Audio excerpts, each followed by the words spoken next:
the flyer, it's interesting about that flyer is certainly there's good information on there for the students. But clearly the union is taking a poke, both at the city and the university. And I think the bigger conversation is, why are we here where we have our public officials and our police departments in an adversarial relationship in our cities? And I think in part because the Democrats continue to fail to acknowledge that there is a problem and fail to give our police the support that they need. And so you're seeing this kind of rhetoric continue to ramp up. And I'm more concerned with the reaction that Mayor Elliker had chastising our police departments rather than getting into a room and sitting down with them to understand what is really going on here. When you talk to any police officer on the street, they are frustrated. They don't feel supported. We continue to see at the state level, a concerted attack on our state police over data collection, which frankly they still haven't figured out whether or not that was done properly, where they're claiming that there was an oversubscription of fictitious tickets. So we've got a lot of rebuilding to do, and I hope that Democrats look at this as a learning tool for themselves to begin listening to our police and doing what's best for our society. You turn to Hartford at the same time that flyer is going out. We have neighborhoods that are beginning vigilante justice because they can't get the protection they need. That's right. It is the Wild West. We have guns in people's lawns that children found and shot themselves with. A 6-year-old child just yesterday. Yeah. It's out of control. And I am so angry with the Democrat Party because they are tearing down the foundation of our state.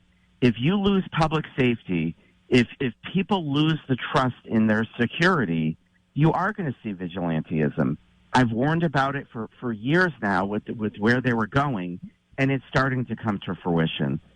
We have communities coming together now, and there's conversation that's beginning of how does a town like North Branford or Guilford offer support to New Haven because they need the help. And those are conversations that we're going to start to have. And it needs to happen. We just can't continue going in this direction. The state of Connecticut is fostering and raising lifelong criminals. We haven't even seen the juveniles that are coming up through the system that are learning how to be criminals because it's been fostered through the way the laws are. We've got to bring accountability back, and we've got to support our police officers. Yeah, no, I listen, I agree with you 100%, but I'm hearing what you're saying, and believe me, Vin, I don't disagree with you. You're 100% right. The part that concerns me is, listen, I know what it's like up there too, Yeah. You've got to get the Democrats on board to even admit there's a problem. But they're doing the opposite. They're decriminalizing everything. They're letting criminals out of prisons and shutting them so that they can say, our numbers are down. Yeah. Well, you've manipulated the laws for them to be down. Well, we've got to take it to the voting booth. We've got to vote these guys out of office. It's reprehensible what they've done to the state of Connecticut over the last 10 years. And they could say it's a national problem, but you know what? It isn't across every nation. There are very safe cities out there. We've heard about, Dallas and Boston are the most desirable cities in the country. Boston's only less than a couple hundred miles away. We could do better as a state. And if they're not willing to, step aside and let Republicans have a shot.